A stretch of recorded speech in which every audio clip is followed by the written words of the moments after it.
말씀하고 있습니다. 이 예수님의 탄생은 마음대로 이루어진 것이 아니라 하나님의 때가 되어서 이루어진 것이죠. 갈라디아 4장 4절에 때가 참에 하나님이 그 아들을 여자에게서 나게 하셨다라고 말씀하고 있습니다. 이 예수님이 태어난 때를 별이 알려줬잖아요.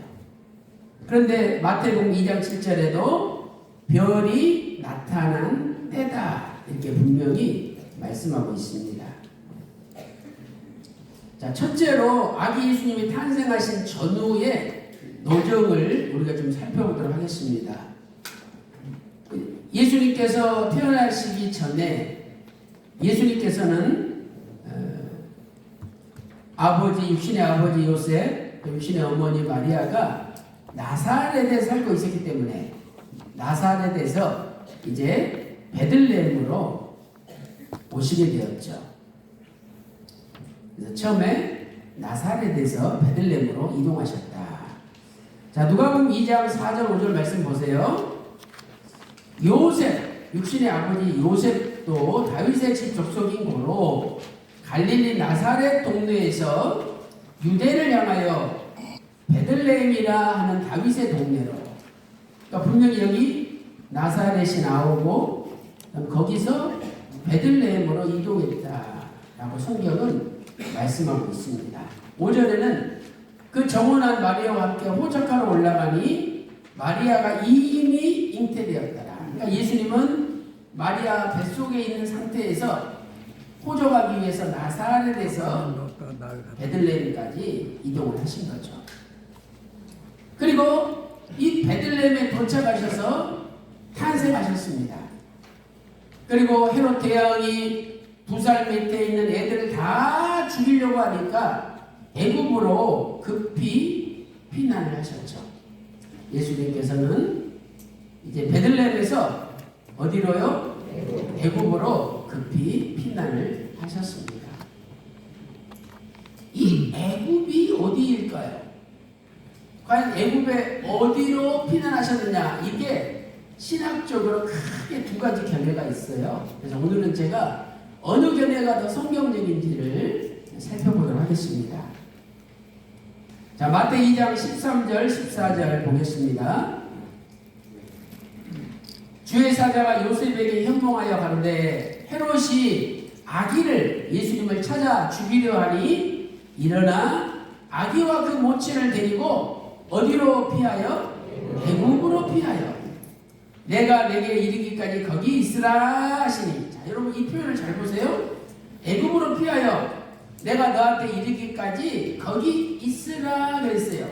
그러면 여러분 애굽에 도착하자마자 떠나는 겁니까? 애굽에서 어느 일정 기간 머무르는 겁니까? 일정 기간 머무르는 거죠. 그래서 이 표현은 분명히 애굽에서 일정 기간 체류해야 된다는 것을 알려주는 거예요.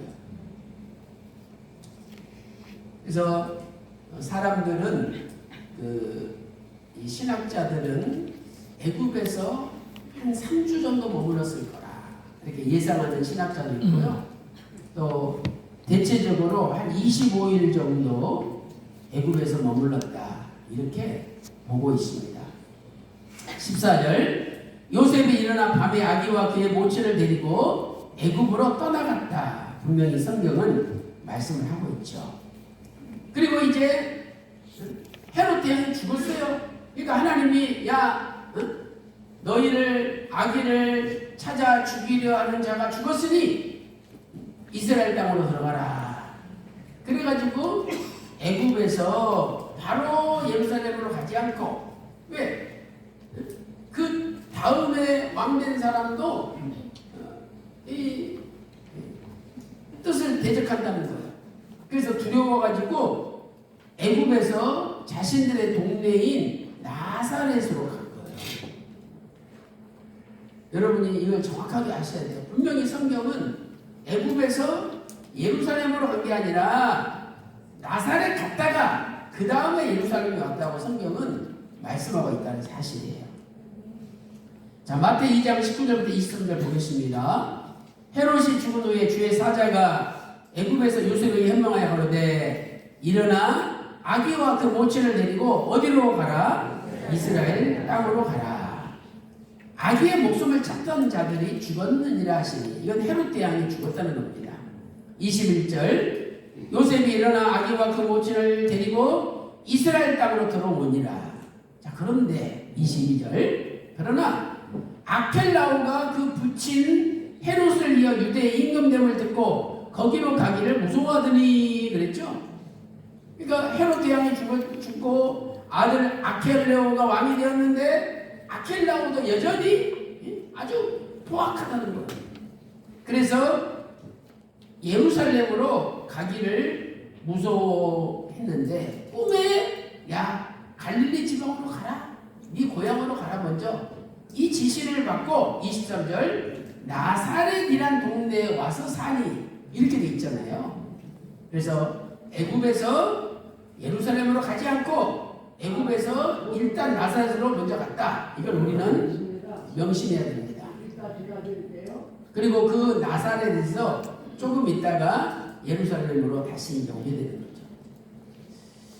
그래서 네 번째 나사렛으로 갔다가 다시 예루살렘으로 가셔서 장자 헌신례와 결례를 행하게 되는 거예요.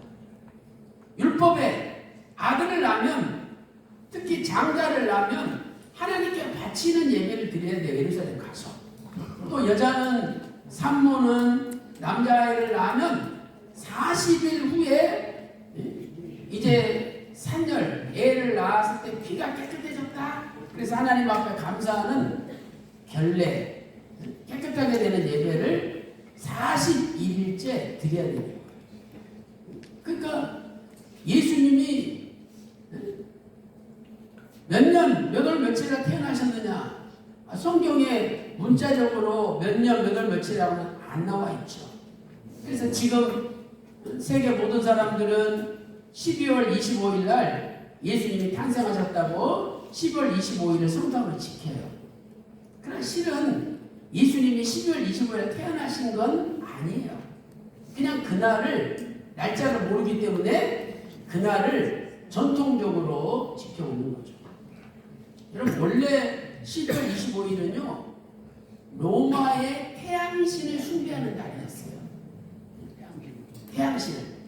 그런데 아니 시편 84편 11절에 여호와 하나님이 해다. 또 누가복음 1장 78절 79절에서는 예수 그리스도를 떠오르는 해, 돋는 해, 헬라어로 아나톨레라고 불러요. 그래서 예수님이 진짜 해인데 무슨 태양이 신이냐? 예수님이 진짜 태양이시지. 그래서 그 태양신을 섬기는 그 날을 예수님 탄생하신 날로 전통적으로 지켜온 거예요. 그러니까 실은 12월 25일에 태어나신 게 아닌 거죠. 그럼 예수님이 태어나신 날짜를 어떻게 할 수 있느냐? 여러분 간단해요. 간단한데 우리가 성경을 모르기 때문에 너무 어렵게만 생각하는 거죠. 그 구속사 시리즈를 쓰신 휘선 박아브람 목사님께서는 성경을 1800번을 전독하셨잖아요. 그래서 저희가 원로 목사님 살아계실 때 원로 목사님 이런 성경 내용이 어디 있습니까? 여쭤보잖아요.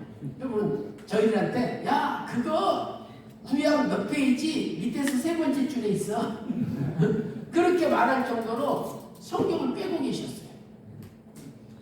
근데 아니 예수님 탄생하신 날짜 그 율법에 보면은 계산할 수 있어. 그런데 아주 간단해.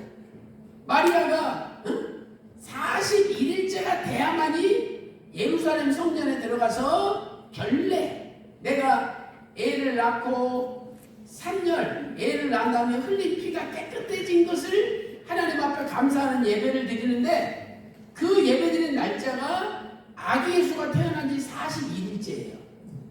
그러니까 마리아가 결례를 행한 날짜만 알면 그 날짜부터 41일에 거슬러 올라가면 예수님 태어나신 날이 나오는 거예요. 아주 간단해요. 근데 그걸 우리가 성경을 모르기 때문에 계산을 못했던 거죠. 그래서 제가 오늘 몇 월 며칠이라 이야기는 안 하겠지만 여러분이 딱 계산해 보면 여러분 다 계산할 수 있습니다. 자, 누가복음 2장 22절 23절 이게 키가 되는 성경 구절이죠. 자, 읽어보겠습니다. 모세의 법대로 결례의 날이 차면 여기 나와 있잖아요. 결례의 날이 딱 찼다는 거예요. 아기를 데리고 예루살렘에 올라가니 이는 주의 율법에 쓴 바 첫 해에 처음 난 남자마다 주의 거룩한 자라 하리라 하는 대로 아기를 죽게 드리고. 그러니까 이것은 장자를 하나님 앞에 드리는 헌신 예배를 드려야 돼요. 그 다음에 산모는 본인 자신이 깨끗해졌다는 걸 감사하는 결례 예배를 드려야 돼요.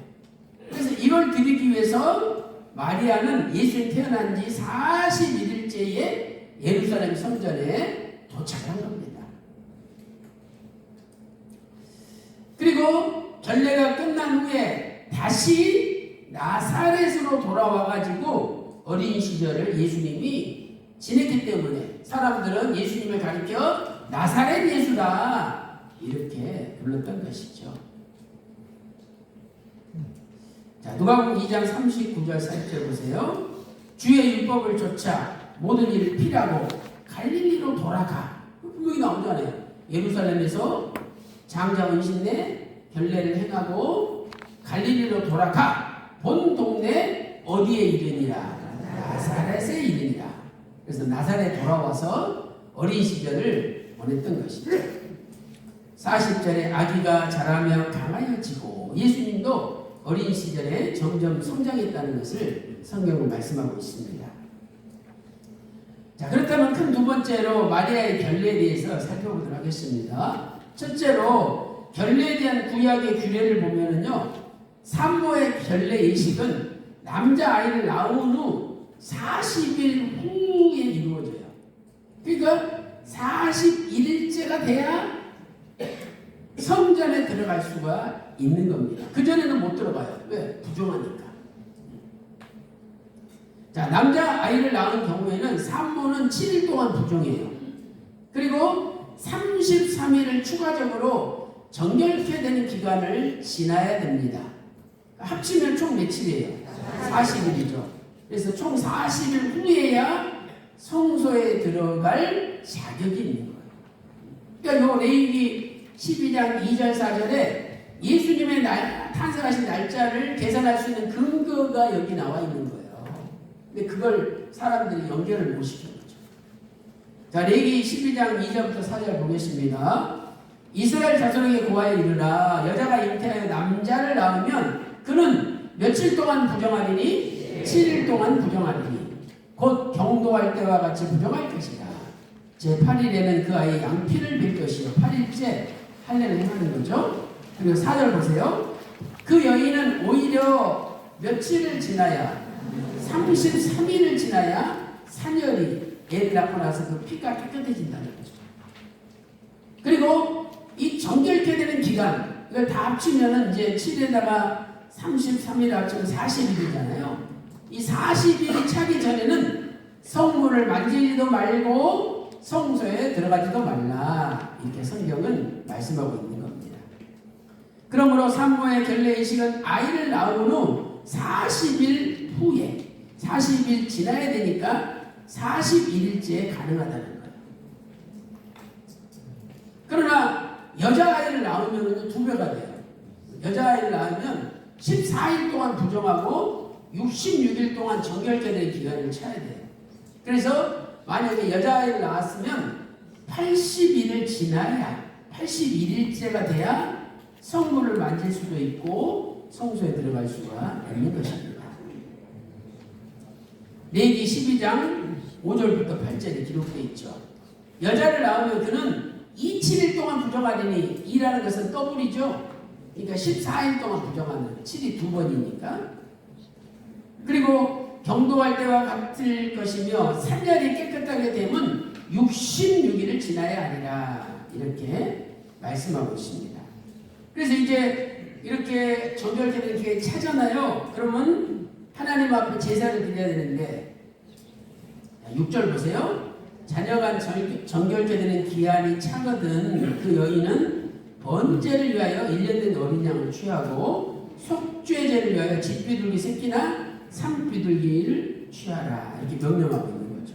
그런데 가난해서 어린 양을 바칠 수가 없다. 그러면 8절에 그 여인의 힘이 어린 양에게 미치지 못하거든 산비둘기 둘, 집비둘기 새끼 둘을 가져다가 하나는 번제물로 하나는 속죄물로 드리면 된다는 거예요. 그런데 마리아는 가난했기 때문에 산비둘기 2마리, 집비둘기 새끼 2마리 요 규례대로 제사를 드린 거죠. 양을 바칠 힘이 안 됐던 거예요. 자, 그렇다면 가로 2번 마리아가 결례를 행한 때는 언제인가? 예수님 태어나시고 41일째죠. 자, 왜냐하면 누가복음 2장 22절 잘 보세요. 모세의 법대로 결례의 날이 참회라는 단어가 있기 때문에 아기를 데리고 예루살렘에 올라갔다. 자, 헬라어로 플레도 이 단어는 가득 차다 이런 뜻이에요. 그러므로 마리아는 40일을 채우고 가득 채우고 41일째의 결례를 행하러 예루살렘에 올라간 거야. 그러니까 나사렛에 도착해서 딱 41일째 예루살렘 성전에 올라갈 수 있도록 계산해가지고 이 나사렛부터 예루살렘까지 3일이 걸리거든요. 그러니까 3일을 계산해가지고 예루살렘에 온 거죠. 자, 그렇다면 아기 예수님이 태어나자마자 헤롯 왕이 죽이려고 해서 애굽으로 피신하셨는데 그 애굽은 도대체 어디로 갔느냐? 자, 크게 신학적으로 두 가지 견해가 있습니다. 첫 번째 견해는 현재 이집트의 구카이로 지역에 아기 예수 피난교회라고 있어요. 거기까지 갔다 이렇게 보는 거예요. 저도 이 아기 예수 피난교회를 직접 가봤거든요. 근데 가보면 이렇게 동굴 모양으로 되어 있는데 그 바위에 아기 예수님이 거기에 누워 계셨다. 피난해서. 그렇게 가이드들이 설명을 하더라고요. 그래가지고 그 앞에서 무릎 꿇고 간절히 기도하고 눈물을 막 흘렸어요. 근데 나중에 성경 알고 보니까 거기 안 가셨어요.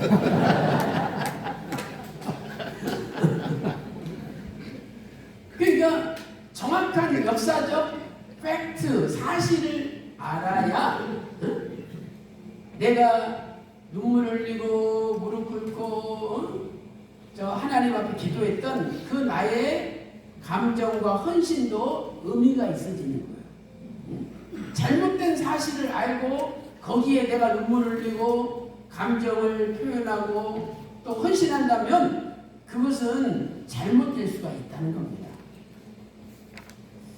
그래서 여기 여러분 지도를 보시면은요, 여기 지도를 보시면은요, 여기가 베들레헴이거든요. 예수님 태어나신 장소. 여기서 그 당시에 요 엘 아리시 지역 여기가 국경선이에요. 이스라엘 로마가 지배했던 팔레스타인 지역 헤롯 대왕의 통치가 미치는 국경선이 엘 아리시 직전이에요. 그래서 이 베들레헴에서 라파를 거쳐가지고 엘 아리시까지 가야 돼요. 근데 이게 한 175km 정도 되거든요. 베들레헴에서 엘 아리시까지. 그 다음에 엘 아리시에서 저 북카이로의 아기 예수 피난교회까지 여기까지 쭉 피신을 하면 이것은 약 320km예요. 320km. 그래서 첫 번째 견해는 이 엘 아리시의 국경을 지나서 저 아기 예수 피난교회 애국 본토까지 피난을 했다는 거예요. 이게 첫 번째 견해예요. 두 번째 견해는 야 거기까지 갈 필요가 뭐 있냐, 국경만 넘으면 되지. 그래서 두 번째는 엘 아리시에 예수님이 머물렀다. 이렇게 보는 게 두 번째 견해입니다. 여러분이 딱 생각해봐도 1번 견해가 맞겠어요? 2번 견해가 맞겠어요? 그렇죠. 그 1번까지 멀리 갈 필요가 없는 거예요. 일단 헤롯 대왕의 권력이 미치지 않는 곳으로만 피난하면 되는 거죠. 그 다음 두 번째 견해는 당시 애국과의 국경 지대인 엘 아리시로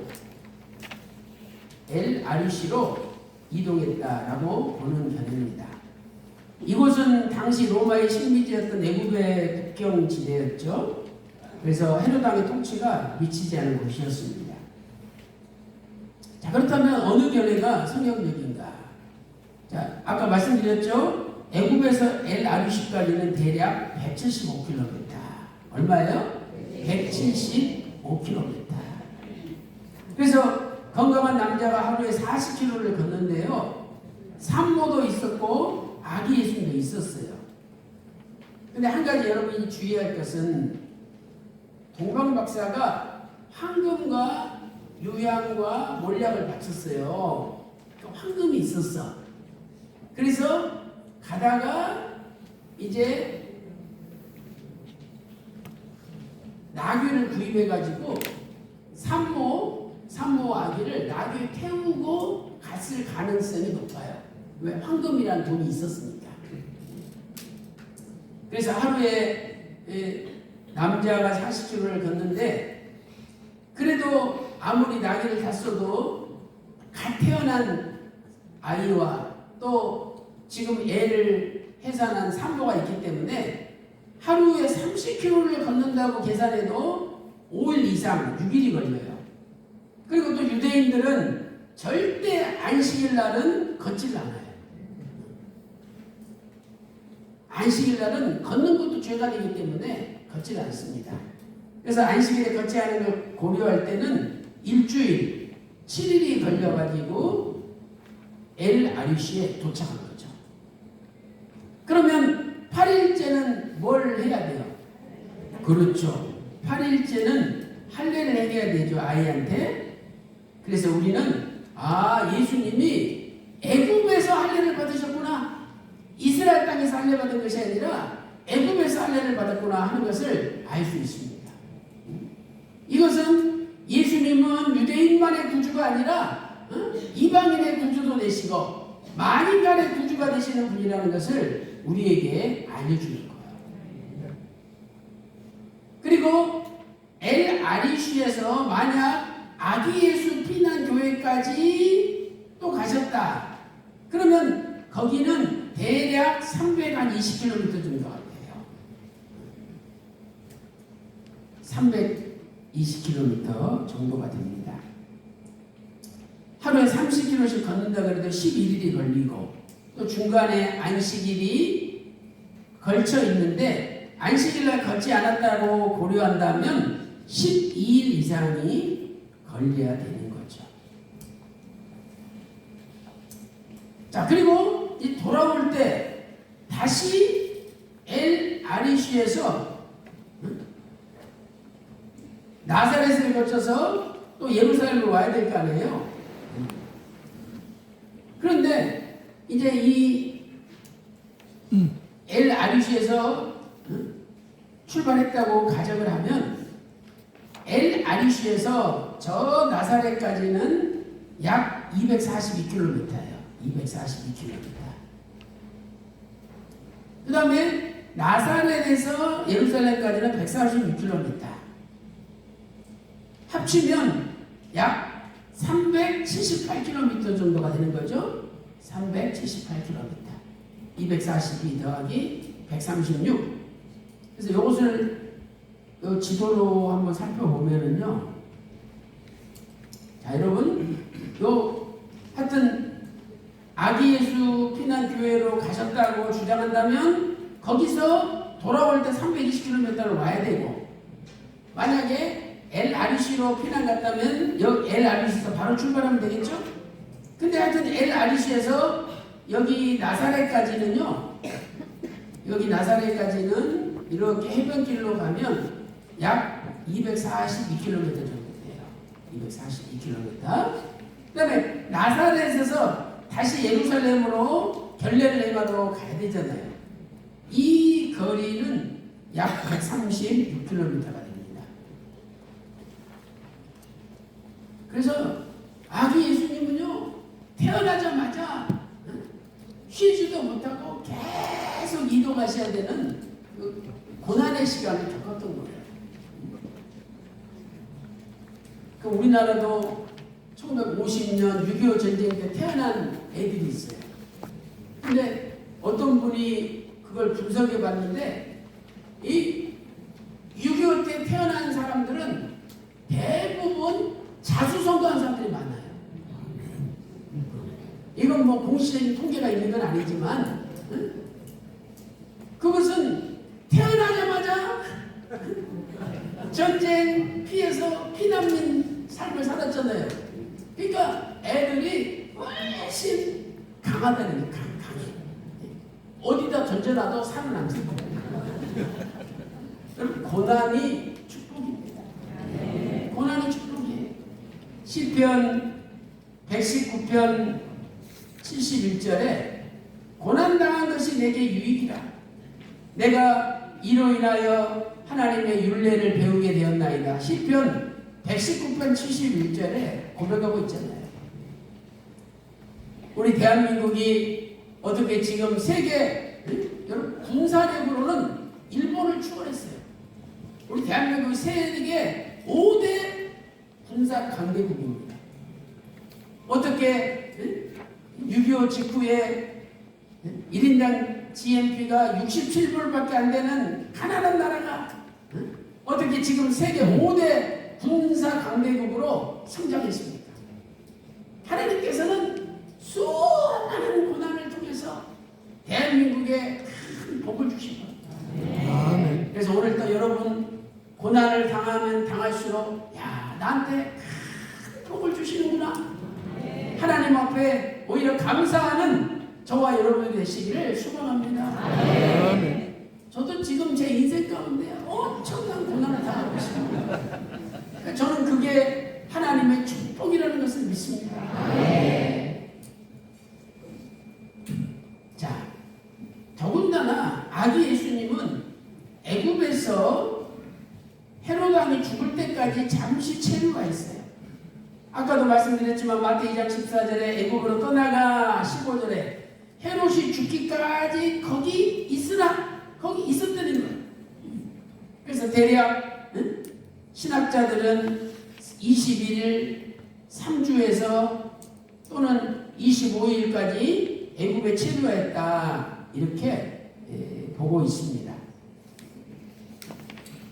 그러므로 우리가 이러한 모든 여정들을 고려해 보면은요, 결론적으로 아기 예수님이 피난한 장소는 저 애굽의 본토의 아기 예수 피난 교회가 아니라 국경지대를 막 통과한 엘 아루시예요. 엘 아루시. 왜? 만약 예수님이 저 애굽 본토의 북카이로에 있는 아기 예수 피난 교회까지 가셨다면 41일 만에 다시 예루살렘으로 돌아올 수 없게 되는 거예요. 계산이 안 나와, 계산이. 자, 그걸 한번 표를 통해서 살펴보도록 하겠습니다. 자, 지금 예수님이 태어나서 베들레헴에서 엘 아루시까지 175km, 이건 7일 정도 걸리죠, 안식을 포함해서.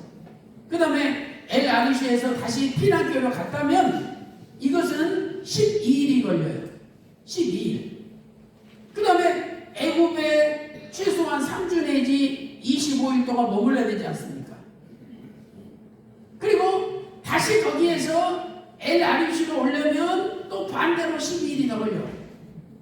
그 다음에 엘 아루시에서 저 나사렛까지, 이것도 7일 정도 걸립니다. 물론 이때는 애굽에서 체류하면서 아이도 이제 어느 정도 적응이 됐고 산모도 회복이 됐어요. 그래서 피난 갈 때보다는 훨씬 빨리 이동할 수 있다라고 계산을 한 거예요. 그 다음에 나사렛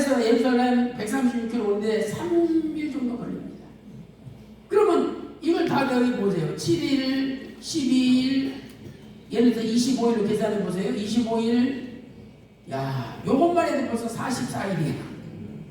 그러니까 이미 41일 만에 결례를 해야 된다는 율법을 이룰 수 있어요, 없어요?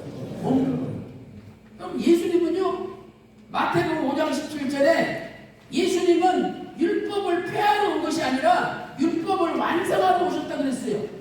예수님이 죄가 없는 분이 세례 요한한테 세례 받을 필요가 뭐 있습니까? 예수님이 죄가 없는 분이 할례 받을 필요가 뭐 있습니까? 근데 예수님은 할례도 받으시고 세례도 받으시고 이것은 예수님이 율법을 지켰다는 거예요. 율법을 완성하러 오셨다는 거예요. 그래서 예수님도 분명히 41일 만에 결례를 행하는 그 율법을 분명히 이루신 거예요. 그래서 이렇게 저 애국 본토로 가셨다가는 도저히 돌아올 수 없어요. 그렇기 때문에 우리는 이 엘 아리슈에 있는 피난교회 이 기간, 또 다시 피난교에서 엘 아리슈로 오는 기간, 요 약 24일, 25일 기간은 이건 없어져야 된다는 거. 잘못된 기간이에요. 그래야 40일 만에 예수님이 결례를 행하러 예루살렘에 41일째 들어갈 수 있는 겁니다. 그래서 이걸 계산해 보면은 딱 41일이 정확하게 들어맞아요. 이제 다음에는 제가 언제 태어나셨고 어떻게 40일이 되는지를 명확하게 한번 설명을 해드리도록 하겠습니다. 자, 네 번째, 이제 요셉과 마리아는 베들레헴에서 아기 예수님을 탄생케 하시고 여기서 엘 아리슈라는 애굽으로 175km를 급히 피난하셨죠. 이건요 참 다른 길이에요. 요셉도 처음 가보는 길, 마리아도 처음 가보는 길이에요. 그것도 한밤중에 도망갔잖아요. 그러면 여러분들 처음 가보는 길 한가갈 때 표지도 없어. 그 당시에는 어떻게 제대로 길을 갈 수 있습니까? 다 길 잃어버리지. 그런데 신기하게도 성령님께서 길을 잃어버리지 않도록 정확하게 엘 아리슈로 이끌어 주셨대요. 그래서 이것은요 말씀의 성취예요. 하나님께서 호세아 선지자를 통해서 예수님 태어나시기 800년 전에 이미 내가 애굽에서 내 아들을 불렀다, 이 말씀을 이루려면 예수님이 애굽으로 가셔야 되잖아요. 그래서 하나님은 무사히 애굽에 도착할 수 있도록 모든 환경과 여건과 길을 인도하신 겁니다. 그래서 마태 2장 15절에 헤롯이 죽을 때까지 거기 애굽에 있었다는 거예요. 자, 이것은 주께서 선지자로 말씀하신 바 애굽에서 내 아들을 불렀다 함을 이루려 하심이라는 거죠. 호세아 선지자가 호세아 11장 1절에 예언했죠. 내 아들을 애굽에서 불렀다. 자, 여러분, 이것은 이미 불렀다 완료형이에요. 그러니까 1차적으로는 이스라엘 백성들이 애굽에서 살고 있을 때 하나님이 출애굽시켰다 하는 사건을 말씀하는 거예요. 그러나 이것은 궁극적으로 구속사적으로 볼 때는 하나님의 참 아들 되시는 예수 그리스도를 애굽에서 예수님을 불러낼 것을 예언한 말씀입니다. 호세아 11장 1절에 불러내었거를 히브리어 카라의 완료형이죠. 그래서 과거 이스라엘 백성은 출애굽한 사건을 얘기합니다. 그러나 호세아는 이미 이루어진 과거의 사건을 통해서 장차 하나님의 참 아들이신 예수 그리스도께서 애굽에서 다시 불러내어질 미래 사건을 이중적으로 예언한 거죠. 예수님만이 진정한 하나님의 아들이에요. 시편 2편 7절에 너는 내 아들이라 오늘날 내가 너를 낳았도다. 또 히브리서 5장 5절에도 너는 내 아들이니 내가 오늘날 너를 낳았도다라고 말씀하고 있습니다. 예수님께서 세례 요한의 세례 받으시고 올라오실 때에 하늘로서 소리가 나서 말씀하시되 이는 내 사랑하는 아들이요 내 기뻐하는 자라, 이렇게 말씀하고 있습니다. 두 번째, 왜 길을 잃어버리지 않고 애굽에 잘 도착했을까? 그것은 예수님 자신이 빛이 되시고 길이 되시기 때문에. 아멘. 예수님을 따르는 자는 절대 어둠에 다니지 않는다는 거예요. 요한복음 8장 12절 보세요. 예수께서 또 이르러 가라사대 나는 세상의 빛이니 나를 따르는 자는 어둠에 다니지 아니하고 생명의 빛을 얻으리라. 그래서 요한복음 12장 46절에도 나는 빛으로 세상에 왔나니 물은 나를 믿는 자는 어둠에 거하지 않게 하려 함이라. 어떻게 우리 대한민국이 6.25 전쟁 이후에 그 보릿고개 극한 가난의 어둠을 뚫고 이렇게 발전할 수가 있었습니까? 그것은 예수 그리스도께서 우리 대한민국의 빛이 되어주시고 우리를 광명한 세계로 인도하시기 때문이죠. 우리 대한민국 백성들은 너무 배가 고파서 새벽에 자동으로 눈이 떠집니다. 그래서 새벽에 일어나서 하나님 앞에 새벽 기도를 올렸고 너무 배가 고파서 눈이 일찍 떠지니까 밥 대신 먹을 것이 없으니까 성경 말씀을 먹었습니다. 그래서 하나님께서 대한민국을 이렇게 부강하게 만들어주시더라고요. 여러분, 예수님만이 우리의 빛이신데 그 예수님을 믿는 자는 절대 어둠에 다니지 않습니다. 지금 아무리 대한민국이 체제 전쟁을 하고 우리 대한민국 자유민주주의가 위기 가운데 있다 할지라도 우리가 예수님만 잘 믿으면 반드시 대한민국을 저 북한 공산당 어둠에 넘겨주지 않고 반드시 대한민국을 세계 1등가는 자유민주주의로 승리하는 나라로 만들어 주실 겁니다. 예수님만이 우리의 빛이 되십니다. 이사야 45장 7절에는 나는 빛도 짓고 어둠도 창조한다.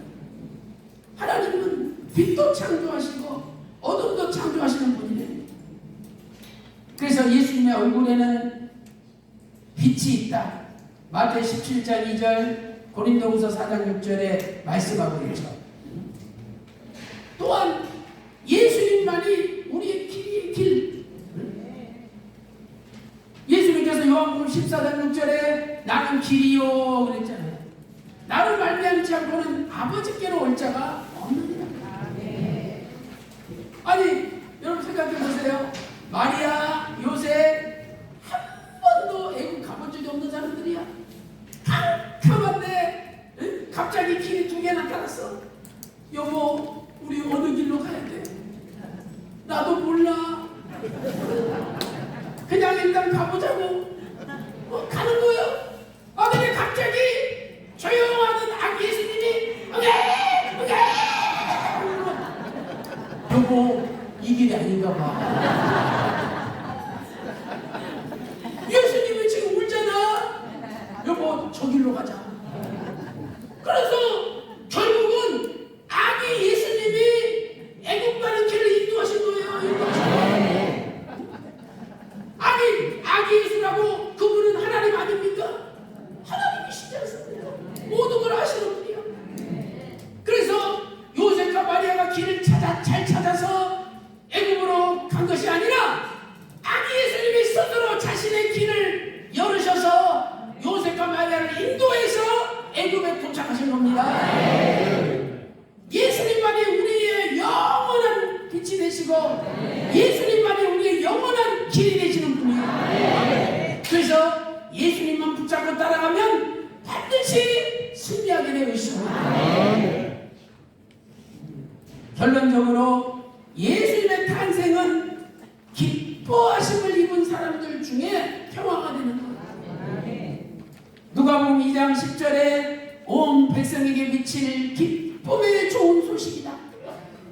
그런데 13절 말씀 보니까 지극히 높은 곳에서는 14절에 하나님께 영광이요 땅에서는 기뻐하심을 입은 사람들 중에 평화가 된다는 거예요. 그러니까 우리는 하나님의 기뻐하심을 입은 사람들이 되어야 됩니다. 헬라어로 유도키아.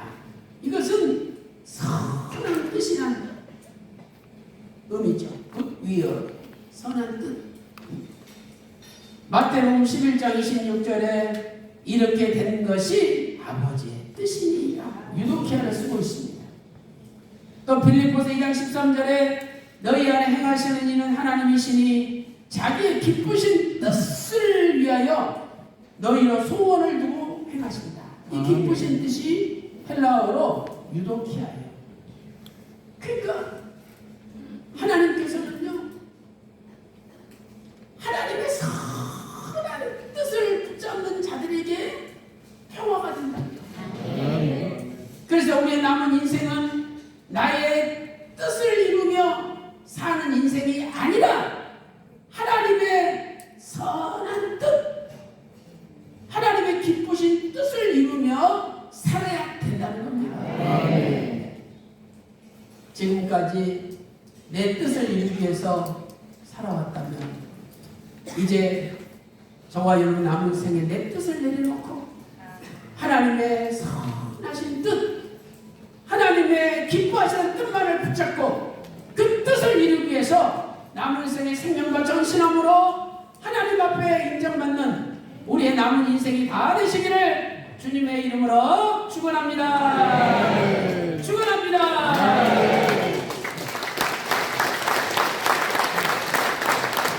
기도드리겠습니다.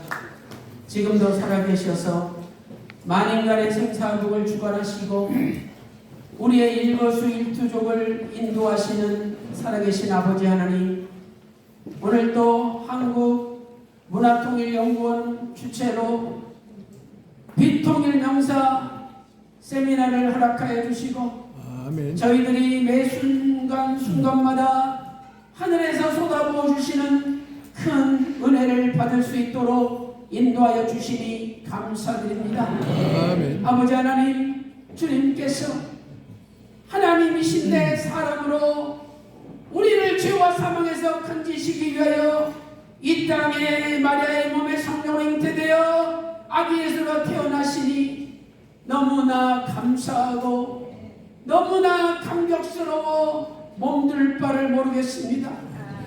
주님께서 이 땅에 태어나자마자 사단마귀 헤롯 대왕이 죽이려고 하여 애굽으로 피신하셨습니다. 아버지 하나님, 지금도 예수 그리스도를 죽이고 말씀을 핍박하는 어둠의 세력들이 많이 있사오니 하나님 아버지께서 우리를 지켜주시고 보호하여 주시고 대한민국을 지켜주시고 보호하여 주시옵소서. 주님께서 영원한 빛이 되시오니 주님의 빛만을 쫓아가는 대한민국이 되게 하여 주시옵소서. 주님께서 대한민국의 길이 되시오니 주님만을 따라가는 대한민국이 될 수 있도록 인도하여 주시옵소서. 하나님 보호하사 대한민국 만세, 아멘. 하나님 나라 만세를 외치게 하여 주시옵소서. 이 일을 위해서 앞장서서 헌신하시는 황인규 이사장님과 모든 임원들, 주의 종들을 기억하여 주시고 우리 한국문화통일연구원을 통해서 대한민국의 자유민주주의 평화통일이 앞당겨지게 하여 주시옵소서. 오늘 혹시 몸이 아픈 분이 계십니까? 이 시간에 아픈 곳에 믿음으로 오른손을 얹고 기도할 때 주님께서 십자가 마르지 않는 피 묻은 손으로 안수하여 주셔서 모든 병을 깨끗이 고쳐 주시옵소서. 이 시간에 예수 그리스도 이름으로 명하노니 모든 병마야 물러갈지어다. 온몸이 깨끗이 나을지어다. 대한민국의 모든 사단마귀 어둠의 영도 다 물러갈지어다. 자유민주주의 대한민국 예수 그리스도의 은혜 가운데 영원할지어다. 모든 것을 감사드리옵고 존귀하신 우리 구주 예수님의 이름으로 간절히 기도를 올리옵나이다. 인사 시간입니다. 방인규 이사장님은 육군사관학교를 졸업하셨고 미국 어반대학교에서 석사 박사학위를 받으신 인재이십니다. 방위사업청에서 나라를 위해 헌신하셨고 현재는 한백항공, 한백에어, 한백하삼의 대표이사로 재직 중이십니다. 나오실 때 큰 박수로 모시겠습니다.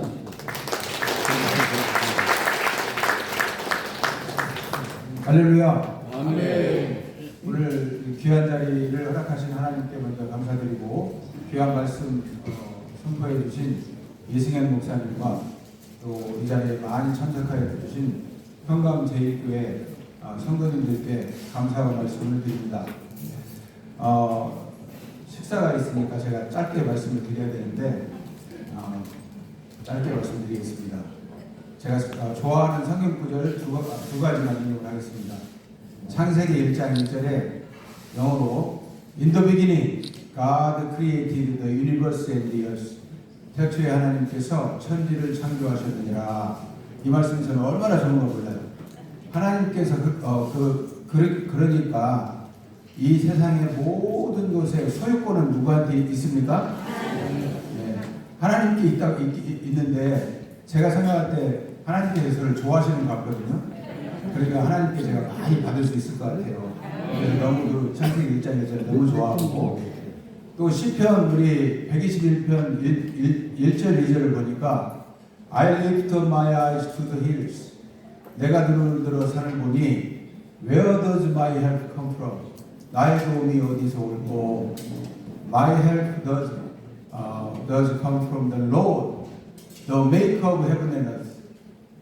나를 천지를 지으신 하나님께서 나의 도움이 나를 도우신다. 이 말씀이 나와 있더라고요. 그래서 제가 여러 가지 이제 회사를 운영하고 하는데 어떤 때 다 사방이 막혀 있어요. 그러니까 너무 답답할 때도 많아 사실은. 그런데 그 성경 말씀에 하나님이 저를 도우신다. 이 말씀이 얼마나 위안이 되는지 너무 위안이 되고 힘이 됩니다. 그래서 실제로 이제 한국문화통일연구원 활동을 하는데 제가 생각을 할 때 이제 조금 우리가 이제 한 횟수로는 6년이 됐고 기도하고 모여서 기도하는 게 뭐가 있었는데 우리가 그러면 통일을 위해서 가려고 하는데 이 통일을 좀 구체적으로 어떻게 해야 되는지 이게 그동안에는 이 감이 안 잡혔었거든요. 그런데 최근에 하나님이 이렇게 인도하셔서 결국은 한국문화통일연구원에 힘을 주셔야 되는데 개인이나 단체나 국가나 여러분이 힘이 있어야 됩니다. 힘으로 일하는 거지 않습니까? 힘 없으면 아무 숫자가 필요 없습니다. 안 그렇습니까? 네. 한국문화통일연구원에 하나님께서 힘을 주시는 방안을 구체적으로 보여주셨다. 이 말씀을 저는 드리고 싶습니다. 오늘 여기 가지고 계신 파플렛에 보시면 6페이지인가요? 우리 김은배 목사님 그 말씀을 여러분들 잘 읽어보시기 바랍니다. 그 안에 여러분들이 큰 하나님께 복을 받을 수 있는 구체성이 있는 말씀이 있습니다. 한번 꼭 읽어보시고 그거를 위해서 기도해 주시고 여기 계신 모든 분들 아파트 하나씩 크게 받을 수 있도록 저는 기도하겠습니다. 감사합니다.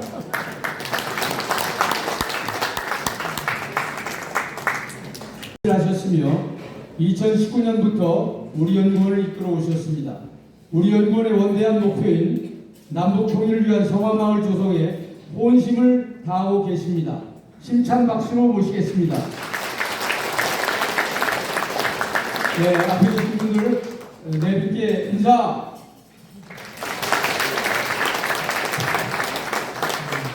다음 총장님 옆에 오십시오. 아니. 네. 차렷 5번 경례. 예.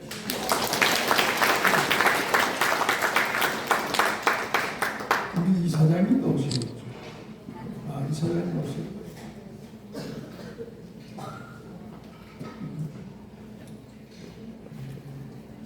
광고 말씀드리겠습니다. 광고 말씀드리기 전에 여기 오신 분들은 제가 인사를 드릴 때 아멘으로 화답해 주시기를 바랍니다. 메리 크리스마스. 메리 크리스마스. 할렐루야. 다시 한번 말씀드리겠습니다. 역사는 스탈린이 주장하는 것이 아니고 김일성이가 주장하는 것이 아닙니다.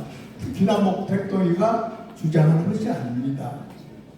분명히 인류 역사는 하나님께서 섭리하시고 인도하시고 평화를 주신다는 사실 마음속으로 감사하는 시간이 되시기를 바랍니다. 첫 번째 여러분들 말씀드렸습니다. 우리가 이렇게 물질이 들여 시간 들여 정성 들여 좋은 강사님들 모셔서 우리가 이 메시지를 전하는 이유가 뭐겠습니까? 우리의 소원은 첫째도 통일, 둘째도 통일입니다. 어떻게 세상적으로 본다면은 이 통일이라는 말하는 자체가 가장 바보스럽게 볼 수 있습니다. 가장 바보스러운 이 대회에 여기 오신 분들은 바보가 아니라 하나님의 말씀을 믿고 분명히 통일은 우리 하나님께서 주신다는 사실을 앞으로 감사하시고 감사하시면은 태초로부터 지금까지 이루어지는 하나님께서는 분명히 2026년에 2027년에 앞당겨서 대한민국의 통일을 선물로 주실 줄로 믿습니다. 크게 환영의 박수를 하나님께 올려주시기 바랍니다. 두 번째 광고가 있습니다.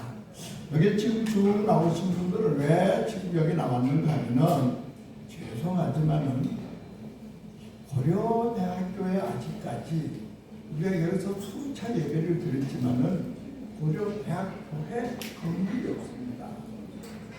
그래서 2025년 15일 12월 15일자를 기해서 고려대학교에 분명히 하나님의 성전을 건축해야 되겠다. 이런 결의 속에서 약을 썼습니다. 그러니까 하나님의 성전을 고려대학교에 분명히 세우기 위해서는 빠르면은 2026년에 착공할 수 있도록 기도해 주시기를 바랍니다. 기도해 주시기를 바랍니다. 여기 계시는 분들은 각 분야의 공동위원장님으로 하나님께서 오늘 유촉장을 주시고 추대장을 주시고 추천장을 주셨다는 것을 가슴 속에 명심하시고 고려대학교 건축만은 죄송하지만은 여기 참석을 안 했지만은 이 고려대학교에 믿는 사람을 전체를 대표해서 이름도 이상하죠. 원광기 목사님이 계세요. 그건 오늘 참석을 안 했지만은 합심해서 분명히 고려대학교에 성전 건축이 이루어질 수 있도록 기도해 주시기를 바랍니다. 감사합니다. 차렷. 감사하는 마음으로 아주 정성스럽게 배꼽 인사를 해주십니다. 차렷 경례. 감사합니다. 감사합니다.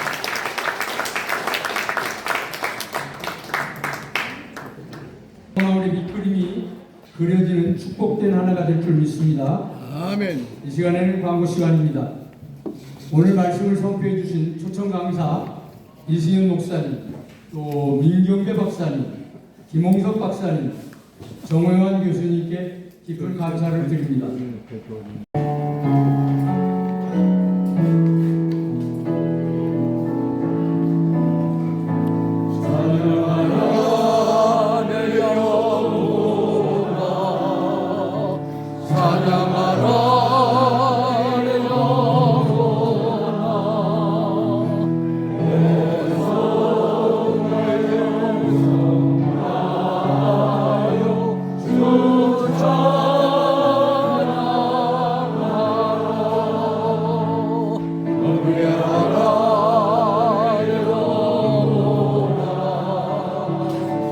경배하라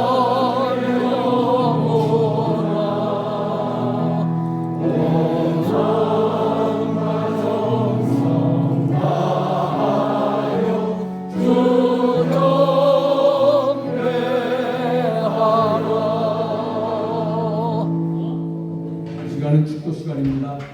한국언론목사 총연합회 중앙회 회장님이시며 합동총회 증경총회장님이시며 사단법인 한국문화통일연구원 상임회장님이신 박만성 목사님 축도로 2부 예배 순서를 마치겠습니다. 지금은 범죄하고 살고 있는 저희들 구원하기 위해서 십자가에서 보혈을 흘리신 예수 그리스도의 은혜와 인류를 구원하시려고 독생자까지 보내주신 하나님 아버지의 무한하신 사랑하심과 성령님의 교통하시고 내주하시고 인도하시고 형통하게 하심이 우리나라와 우리 민족 의회와 뜻이 있으셔서 세워주신 한국문화통일연구원 의회와 그 가정과 가족과 후손들을 위해 지금부터 영원토록 함께 하시기를 간절히 축원하옵나이다. 아멘.